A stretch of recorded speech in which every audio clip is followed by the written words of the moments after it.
Hello welcome সবাইকে story of Shweta নতুন একটা ব্লগে। আজকে তোমরা নিশ্চয়ই ট্যাগলাইন দেখে বুঝেই গেছো, আজকে অফিসের কাজে যাচ্ছি পূর্ব বর্ধমান। সকালবেলায় 9:15 হাওড়া থেকে ট্রেন ছিল বর্ধমান কর্ড লাইনে। তো তাই জন্য ঝটপট সকালবেলা রেডি হয়ে বেরিয়ে পড়েছি। হাওড়া ব্রিজের নিচ দিয়ে যাওয়ার একটা আলাদাই ইমোশন আছে, মনটা কেমন যেন ভালো ভালো হয়ে যায়। পাশে গঙ্গা দেখতে দেখতে যাওয়া, সকালবেলায় ফুলের মার্কেটের ভিড়, তো সব কিছু খুব সুন্দর। এটা আমরা স্টেশনে গিয়ে বসে আছি, আগেই পৌঁছে গেছি। বড় ঘড়ির নিচে আমরা বসেছিলাম বোর্ডের সামনে আর সমানই টাইম দেখছিলাম। তো ট্রেন মোটামুটি আমাদের 4 নম্বরে দিয়েছিল। তো দিয়ে আমরা আগেই পৌঁছে গেছিলাম। ট্রেন ছাড়লো বোধহয় 18 বা 20 নাগাদ। তো তারপরে ট্রেনে উঠে সর্ষে ক্ষেত আরও নানান ক্ষেত কী এগুলো সেখান থেকে তো বুঝতে পারছি না। অনেকে ট্রেনে বসে বসে বলছিলেন এগুলো ধান কাটা হয়ে গেছে, তারপরে কেউ টমেটো চাষ করেছে, কেউ পালং করেছে, এই জমিগুলোতে সেই রকম চাষ হয়েছে আর কি। তো সবুজ দেখতে দেখতে, জানলা আটকানো ছিল অবশ্যই, তাই জন্য ঠান্ডা হাওয়ার পরিমাণটা কম ছিল। ট্রেনে উঠে থেকে লেবু, বাদাম সব কিছু তো ছিলই, তার সাথে আরও দেখতে পেলাম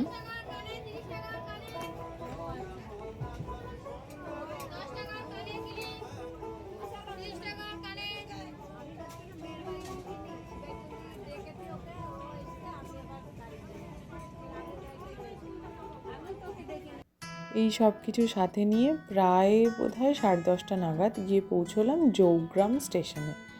তো স্টেশনটা খুবই সুন্দর, খুব একটা উন্নত নয়, মানে এখনও কাজ অনেক বাকি রয়েছে, শেড টেড তেমন তৈরি হয়নি। কিন্তু লোকজনের যাতায়াত কিন্তু প্রচুর আছে, অনেক মানুষ স্টেশনে নেমেছেন। তো নেমে আমরা অপেক্ষা করছিলাম, আমাদের যার সাথে যাওয়ার কথা ছিল। এবং আরেকটা জিনিস উল্লেখযোগ্য, যেটা এই স্টেশনে ট্রেনটা বেশ 5-7 মিনিট মতো দাঁড়িয়েছিল। তো তারপরে আমরা, খুব রোদ ছিল তাই জন্য একটুখানি একটা ছবি তুলে আমরা চলে পড়লাম আমাদের যেখানে যাওয়ার কথা। তো ট্রেকারে বসলাম, টোটোয় বসলাম আমরা, না ট্রেকারে বসলাম। ট্রেকারে বসে যাচ্ছিলাম, তো যাওয়ার পথে এরকম বাজার বসে আছে, দেখলাম সেখানে এত মাটির জিনিস বিক্রি হচ্ছে যে ওই মাটির পাত্রগুলো দেখে খুব সুন্দর লাগছিল। প্রথমে তো ওই সরা মতন, যেগুলো সরা মানে ঢাকনা দেয় উপরে চাপা, সেগুলো তো ওই রাস্তায় ভাপা পিঠে তৈরি করে। আমাদের বাড়িতে তো মাটির বাসন নেই, কিন্তু ওগুলো দেখে মনটা খুব সুন্দর লাগছিল আর কি, ভালো লাগছিল।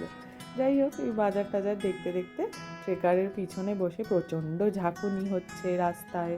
তো সেই ঝাঁকুনি খেতে খেতে এক হাত দিয়ে আর কি সিট ধরে প্রায় ঝুলতে গিয়ে পৌঁছলাম আমাদের ব্লক অফিসে যাওয়ার ছিল।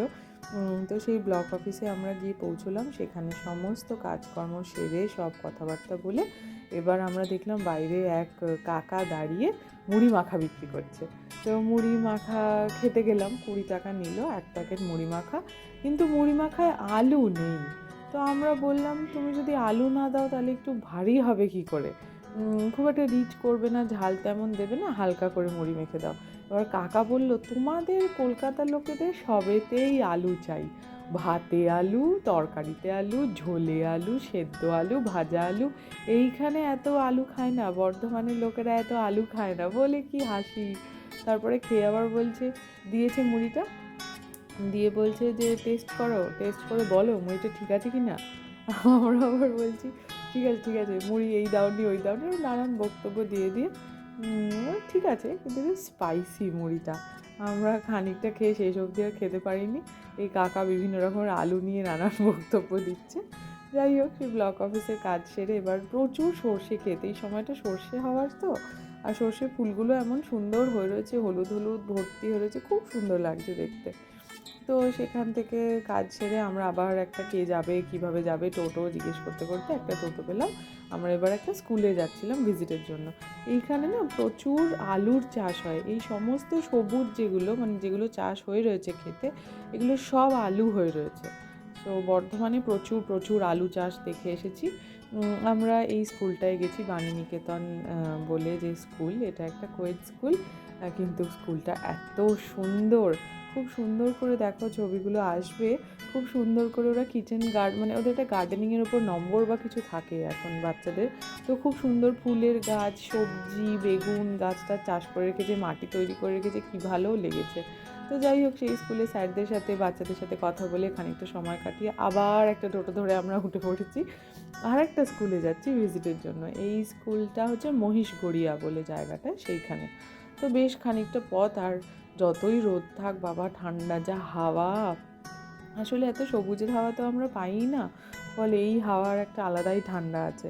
তো এখানে গুড়গুড় করতে করতে আমরা যাচ্ছি। আমাদের কিন্তু পেটে তখন খুবই খিদে পেয়েছে, কারণ ওই মুড়ি ছাড়া আর কিছু খেতে পারিনি। আরও দু একটা অফিসে গেছিলাম, সেখানে কাজ হয়নি, আলটিমেট এই ভিজিটগুলো হয়েছে।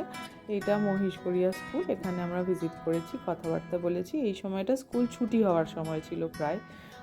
তো সেখান থেকে বেরিয়ে দেখো এই ভিতর দিকটা পুরো ক্ষেত, একদম ফাঁকা জায়গা, আর স্কুলের সামনে একটা বিশাল বড় মাঠ আছে।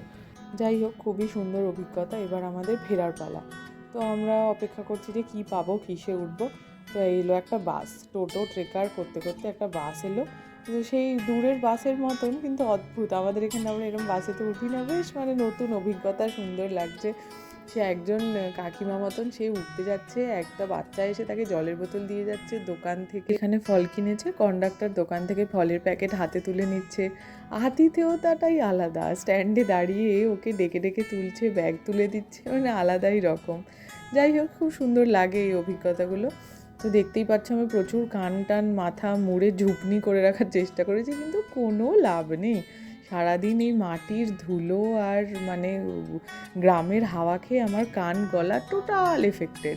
তো আমরা এসে পৌঁছলাম আমাদের কাছে যে স্টেশন ছিল, সেটা হচ্ছে গুড়াপ। তো গুড়াপের থেকে আমরা ট্রেন ধরবো ব্যাক টু হাওড়া স্টেশন।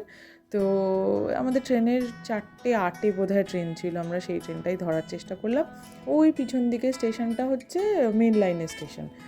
তো এই করে আমরা পৌঁছে গেলাম প্রায় ওই 6:30। হাওড়া স্টেশনে এসে প্রচণ্ড খিদে, সারাদিন লাঞ্চ টাঞ্চ সব স্কিপ করে এই একটু রেড পাস্তা খেয়ে অবশেষে আমরা বাড়ি পৌঁছলাম।